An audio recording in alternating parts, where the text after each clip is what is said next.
কিছু ব্যবসায়ী আছে হারাম পথে ইনকাম করে, আর কিছু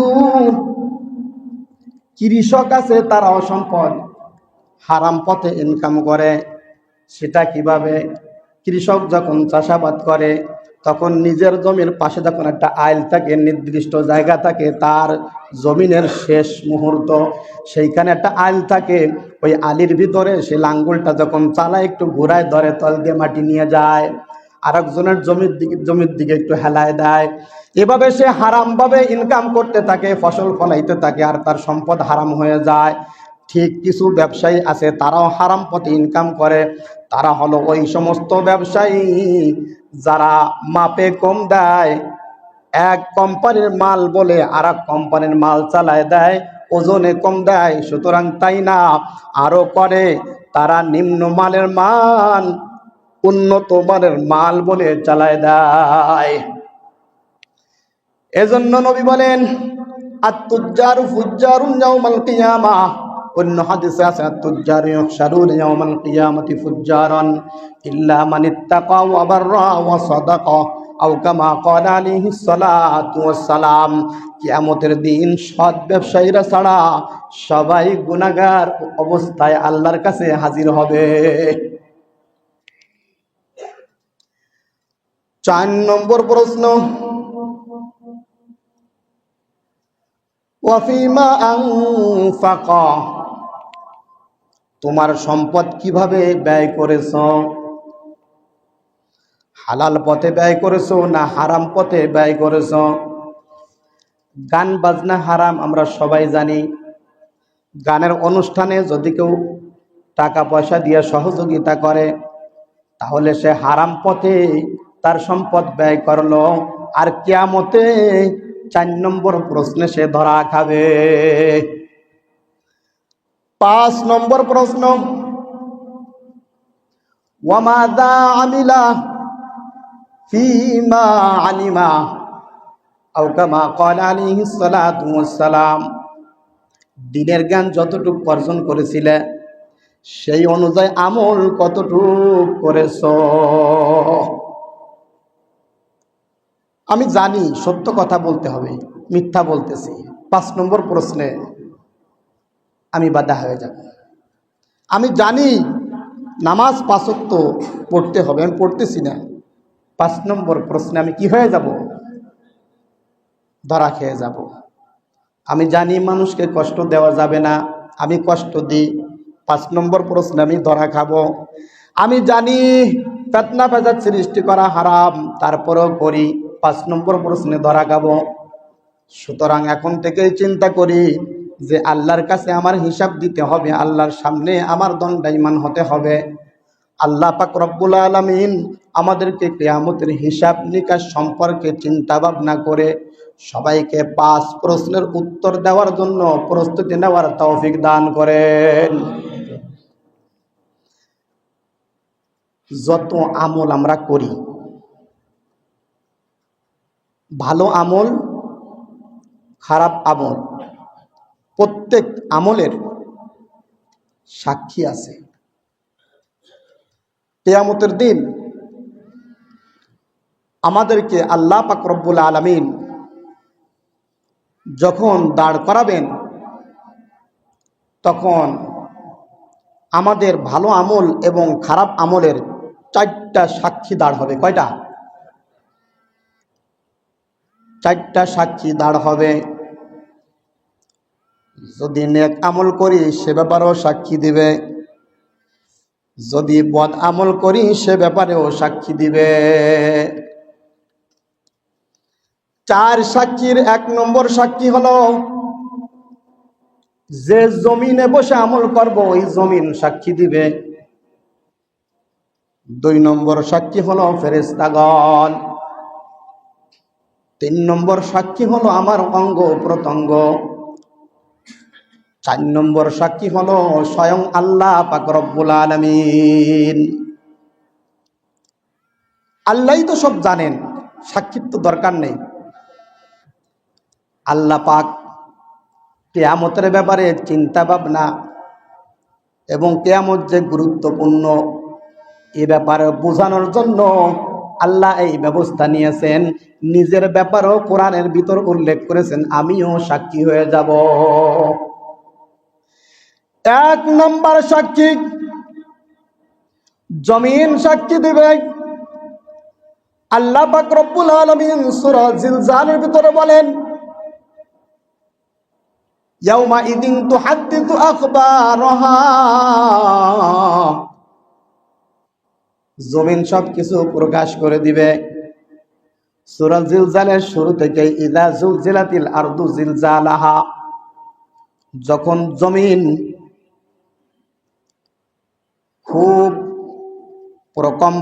প্রকম্পিত হবে, ওয়া আখরাজাতিল আরদু আথকালাহা, তখন তার ভিতরে যা কিছু আছে সব সে বের করে দিবে।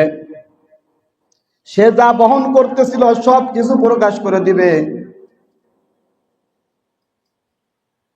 ইয়াউমাইযিন তুহাদ্দিসু আখবারাহা বিআন্না রাব্বাকা আওহা লাহা।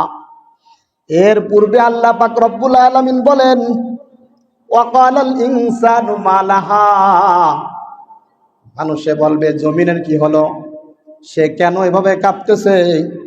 এরপরে আল্লাহ পাক বলেন, ইয়াউমাইযিন তুহাদ্দিসু আখবারাহা, সেদিন জমিন তার ভিতরে যা কিছু আছে সব কিছুর সংবাদ দিয়ে দিবে। এই আয়াত পাঠ করার পরে নবী জিজ্ঞেস করলেন সাহাবীদেরকে, আতাদরুনা মা আখবারুহা, জমিন কি ব্যাপারে সংবাদ দিবে, কি কি সংবাদ দিবে তোমরা কি জানো? সাহাবীরা বললেন, আল্লাহ এবং আল্লাহর রাসূলই ভালো জানেন। তখন নবী বললেন, জমিনের উপরে দাঁড়াইয়া মানুষ কোন সময়, কোন তারিখে, কোন সালে, কোন মিনিটে, সেকেন্ডে গুনাহ করছে, ওয়াকাযা ওয়াকাযা, এই গুনাহ করছে, সব কিছু পুঙ্খানুভাবে জমিন তা বলে দিবে। সূরা মুলকের 16 নম্বর আয়াতে আল্লাহ পাক রব্বুল আলামিন বলেন, আমিনতুম মান ফিস সামাই আন ইয়াখসিফা বিকুমুল আরদা ফাইযা হিয়া তামুর। মানুষ কি তার প্রভুর ব্যাপারে নিশ্চিত হয়ে গেছে? আসমানওয়ালার ব্যাপারে কি নিশ্চিত হয়ে গেছে? সে কি জমিন তোমাদের সহ, সমস্ত মানুষ সহ জমিন কি ধসাই দিবে না? জমিন কি তত্তর করে কাঁপবে না? জমিনের উপর বসে গুনাহ করো, আল্লাহ পাক জমিন সহ ধসাই দিবে, এই ভয় তুমি অন্তরে রাখো। সুতরাং কিয়ামতের হিসাবের ব্যাপারে চিন্তা ভাবনা করো, যে আমার ব্যাপারে সাক্ষী দাঁড় হবে, আমি ধরা খেয়ে যাব। আপনি যে জমিনের উপর গুনাহ করেন, ওই জমিনে সাক্ষী দিবে। জমিনের উপরে দাঁড়ায় যদি আমি কাউকে গালি দিই, আমার বিপক্ষে সাক্ষী দিবে, বলবে সে গালি দিয়েছে। যদি জমিনের উপর আমি সিজদা করি, তাও বলবে লোকটা আমার উপর সিজদা করেছে। জমিনে দাঁড়ায় যদি কাউকে দান সদকা করে, সে ব্যাপারেও জমিন সংবাদ দিয়ে দিবে। তুমি যা করবা সে ব্যাপারে জমিন সংবাদ দিয়ে দিবে। 2 নম্বর সাক্ষী, ফেরেশতাগণ। আল্লাহ পাক রব্বুল আলামিন সূরা ইনফিতার 10 থেকে 14 নম্বর আয়াত পর্যন্ত বলেন, ওয়া ইন্না আলাইকুম লাহাফিজিন কিরামান কাতিবিনা ইয়াহলামুনা মা তাফআলুন ইন্নাল আবরারা লাফি নাঈম ওয়া ইন্নাল ফুজ্জারা লাফি জাহিম। সম্মানিত লেখকরা, তোমাদের উপর নিয়োজিত আছে, তোমাদের ভালো আমল, খারাপ আমল, তোমরা যা কিছু সব কিছু তারা জানে।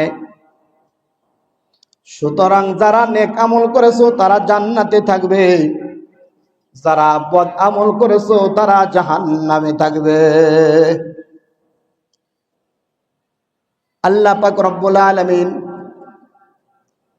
সূরা যুখরুফের অন্য আয়াতে বলেন, আম ইয়াহসাবুনা আন্না লা নাসমাউ সিররাহুম ওয়ানাজওয়াহুম বালা ওয়া রাসূলুনা লাদাইহিম ইয়াকতুবুন।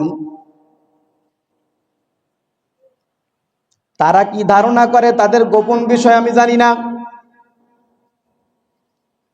তারা যে কথা মুখের দ্বারা আস্তে আস্তে বলে, তন্ত্র মন্ত্র মতো স্বাভাবিকভাবে মুখ নাড়ায়, সে ব্যাপারেও আমি জানি। হ্যাঁ, তারা যা করে এ ব্যাপারে আমার লেখকরা লিখে রাখে, বালা ওয়া রাসূলুনা লাদাইহিম ইয়াকতুবুন। এক নম্বর সাক্ষী জমিন, দুই নাম্বার সাক্ষী ফেরেশতাগণ, তিন নাম্বার সাক্ষী আমার অঙ্গ প্রত্যঙ্গ। আমি আমার অঙ্গ প্রত্যঙ্গের দ্বারা কি করেছি? আমার জুবান আল্লাহ পাক রব্বুল আলামিন ওই দিন বন্ধ করে দিবেন। সূরা ইয়াসিন আল্লাহ পাক বলেন, আল ইয়াওমা নাখতিমু আলা আফওয়াহিহিম ওয়া তুকাল্লিমুনা আইদিহিম ওয়া তাশহাদু আরজুলুহুম বিমা কানু ইয়াকসিবুন।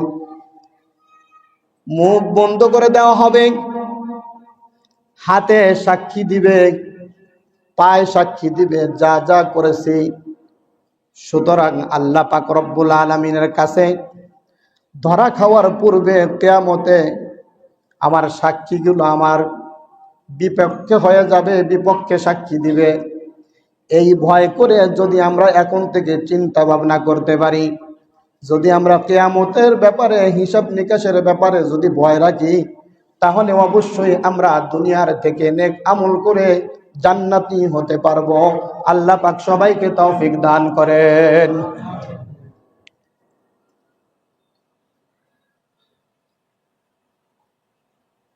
আল্লাহ পাক রব্বুল আলামিন সূরা হামিম সাজদার ভিতরে বলেন, হাত্তা ইযা মা জাউহা শাহিদা আলাইহিম সামউহুম ওয়া আবসারুহুম ওয়া জুলুদুহুম বিমা কানু ইয়ামালুন। যখন গুনাহগারদেরকে জাহান্নামের কাছে নেওয়া হবে, তখন তাদের কান সাক্ষী দিবে, চোখ সাক্ষী দিবে, ওয়াজুলুদুহুম বিমা কানু ইয়াহমালুন, তাদের ত্বক চামড়া গুলো সাক্ষী দিবে।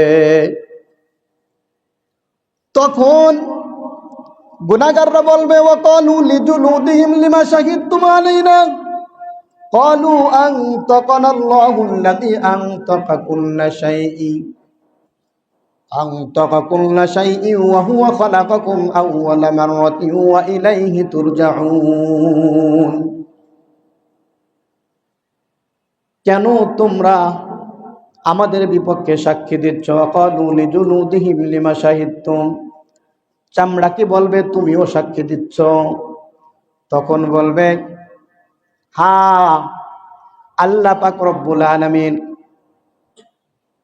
যিনি সবকিছু সৃষ্টি করেছেন, যিনি আমাকে কথা বলার শক্তি দান করেছেন, তার হুকুমেই আমি আজ তোমার বিপক্ষে সাক্ষী দিচ্ছি। আমার হাতের চামড়াগুলো আমার বিপক্ষে সাক্ষী দিবে, আমি যা করেছি সব থাকবে। সুতরাং হুঁশিয়ার হয়ে যাই। হুঁশিয়ার যদি না হই, আমার জিন্দেগি তো এভাবে চলতে থাকবে, একসময় তাওবা ছাড়াই মারা যাব। আমি তো সাক্ষীর ব্যাপারে তাম্বি সতর্কতা অবলম্বন করতে পারবো না, আর আমি প্রশ্নের উত্তরও দিতে পারবো না। সুতরাং কিয়ামতে ধরা খেয়ে যাব। শেষ 4 নম্বর সাক্ষী আল্লাহ পাক রব্বুল আলামিন বলেন, আমি নিজেই সাক্ষী হয়ে যাব। আল্লাহ পাক রব্বুল আলামিন বলেন সূরাতুল ফজর আয়াত নম্বর 14, ইন্না রাব্বাকা লাবিল মিরসাদ, নিশ্চয়ই তোমার প্রভু তোমার আমলের ব্যাপারে সতর্ক আছেন, কুদরতি নজরের মাধ্যমে দেখতেছেন। সুতরাং আমরা আমাদের আমলের ব্যাপারে চিন্তা ভাবনা করব যে প্রত্যেকটি আমলের ব্যাপারে আমার কিয়ামতে হিসাব দিতে হবে। কিয়ামতের হিসাব যদি সহজ হয় তাহলে সফল, যদি কঠিন হয় তাহলে বিফল। নবী বলেন, যদি কারো পরিপূর্ণ হিসাব নেওয়া হয় তার ধ্বংস অনিবার্য।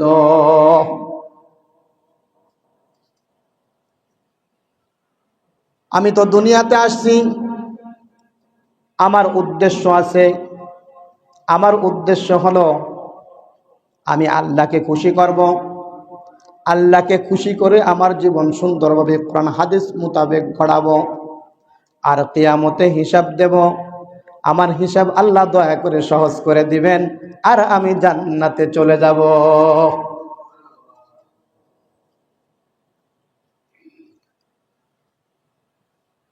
যত কিছু বলা হয়, যত আমলের কথা বলি, প্রত্যেকটি আমলে আমাদের শিক্ষণীয় বিষয় আছে। আমলগুলো করলে নিজে তো শুধরাইতে পারবো, আর গুনাহগুলো নেক আমলের মাধ্যমে মাফ হইতে থাকবে। আর এই আমলের মাধ্যমে আল্লাহ পাক রব্বুল আলামিন আমার কিয়ামতের হিসাবটা সহজ করে দিবে।